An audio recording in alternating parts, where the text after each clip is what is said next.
Alright guys, we wanted to show you the install process for the new anti-gravity ATX30 battery and actually show you the difference between the OEM battery and the ATX30 as far as weight. So we're going to go ahead and throw the OEM battery coming in at 25 pounds in the front of your car right there. Now we're going to go ahead and throw the ATX30.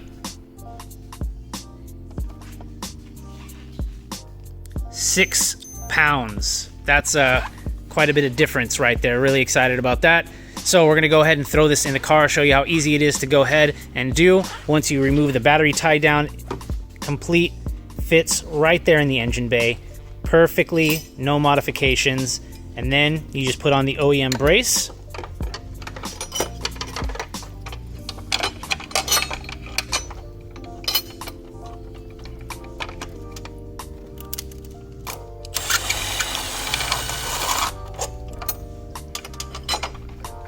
Now for the other side.